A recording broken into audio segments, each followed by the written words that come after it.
Hello everyone. Now today we will see the last topic from our unit number 1. The topic name is discretization, the data discretization.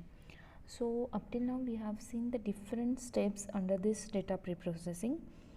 So from which last step is data discretization. In that we have to learn what is the binning and histogram analysis. So these two techniques we are going to see in this data discretization. So up till now we have completed data cleaning, data integration, data transformation and data reduction in this data preprocessing. What is this preprocessing?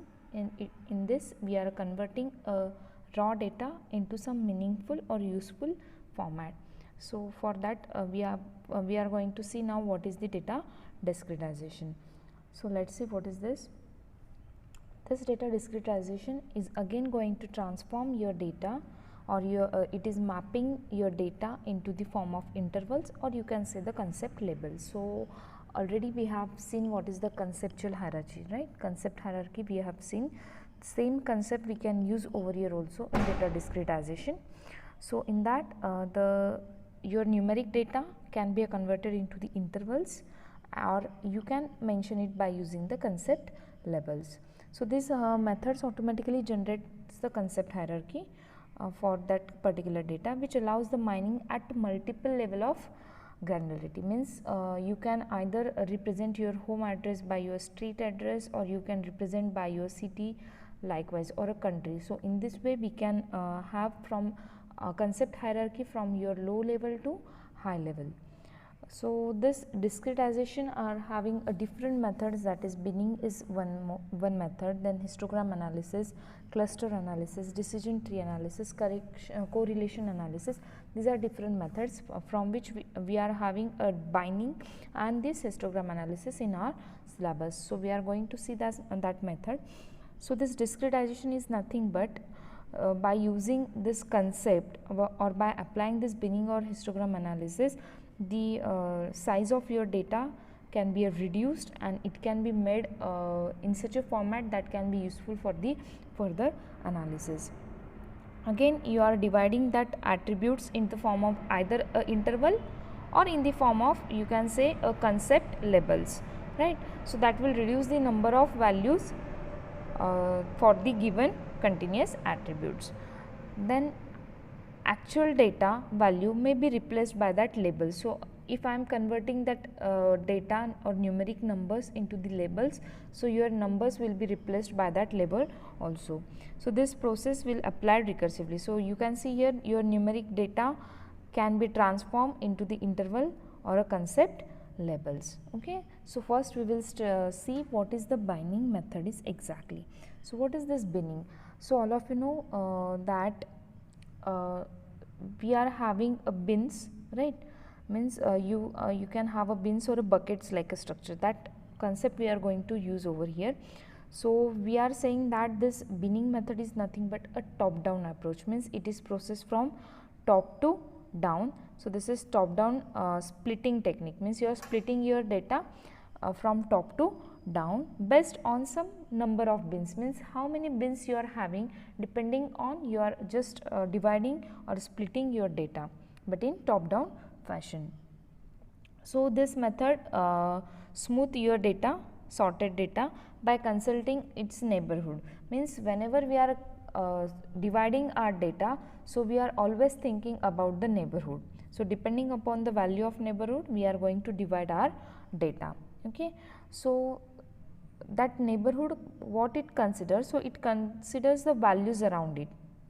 Okay, what is the value to its left side, on its right side, depending on that value it executes that binning method, and the sorted values are distributed into the number of bins or buckets, you can say bins or a bucket. So you are putting that sorted value into one of the bins depending upon its value and what is the value of neighborhood of that particular value. So depending on that situation, you are distributing them into the bins. So because this binning method consider the neighborhood of the value, they perform the local smoothing. So whenever I am saying they are performing something depending upon the values on its neighborhood, so we can say this is what the local smoothing means. At that particular time we are doing something for a smoothing purpose, so this is called as a binning. Okay, so the sorted data is placed in the bins or buckets, and that smoothing can be done by bin, mins, medians and boundaries. So this smoothing is done by the three types. Okay, the first is either you can consider the mean is nothing but the average. Then second is median means you have to consider the middle element, median. And then last one is a boundaries, means you can find out the maximum and minimum number from that numerics, and then you are performing something. So this is called as a binning method in your data discretization. Okay, so let's see with an example.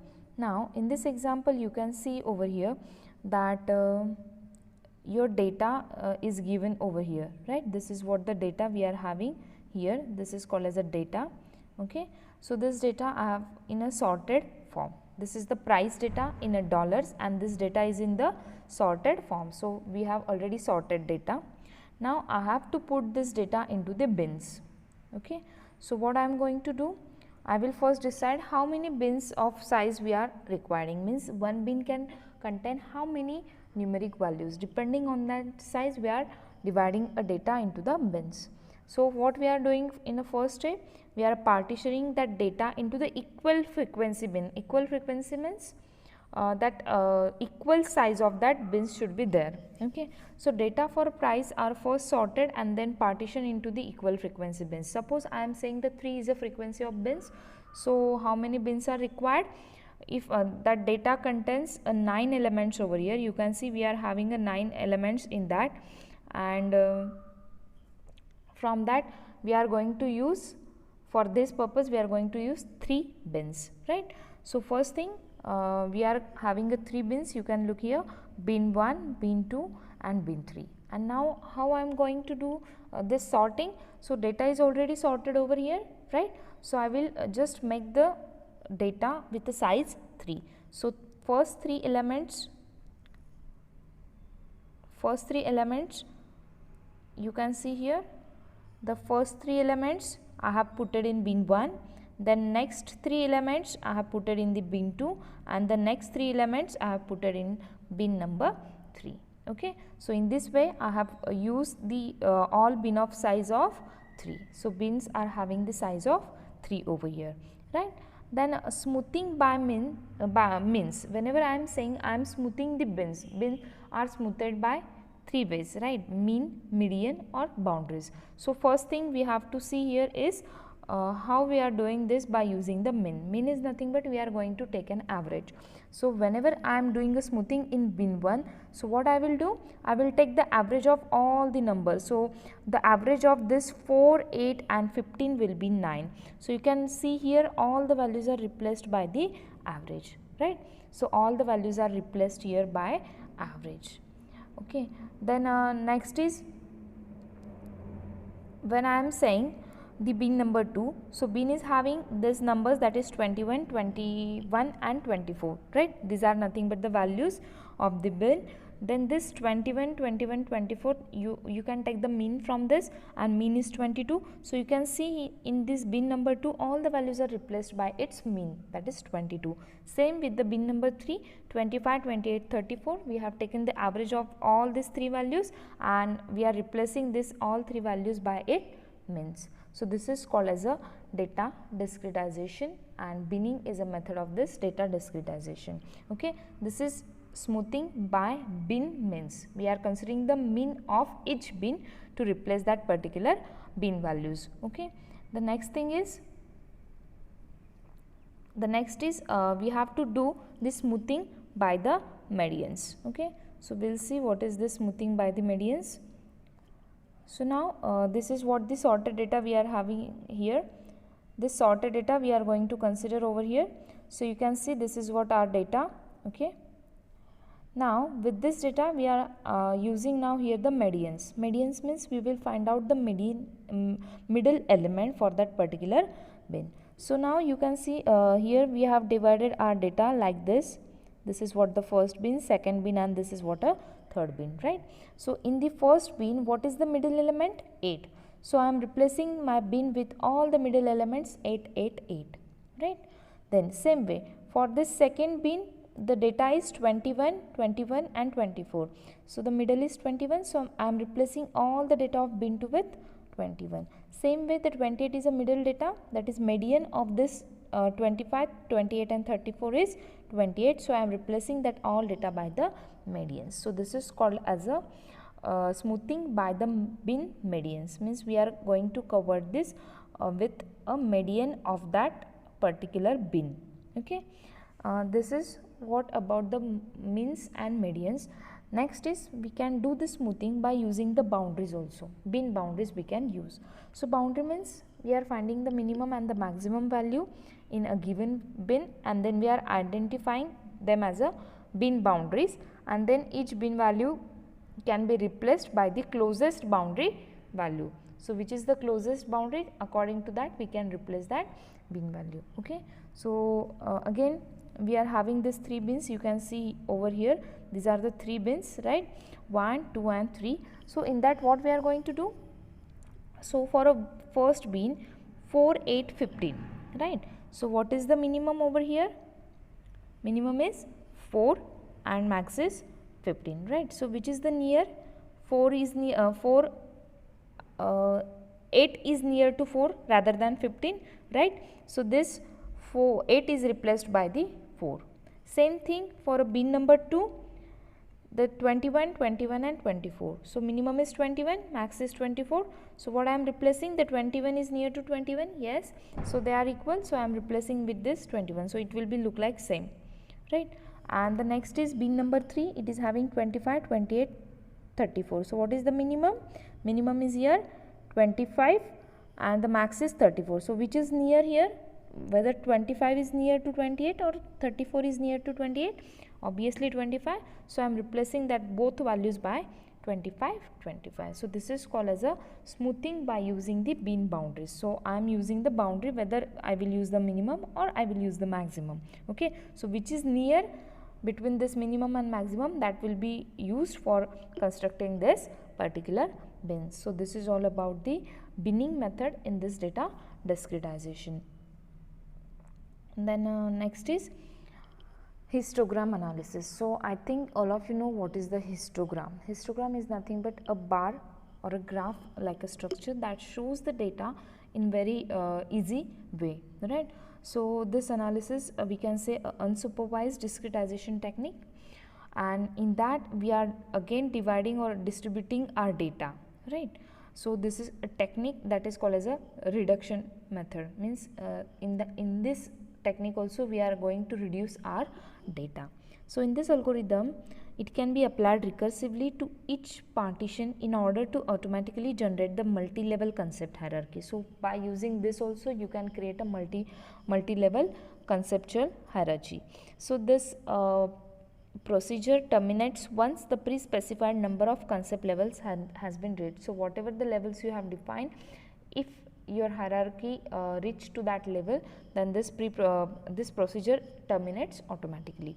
So this is what the histogram analysis, and the minimum interval size can be used per level to control the recursive process. So we have to define here the interval size for that particular construction of histogram. So we can see the histogram by using one example over here.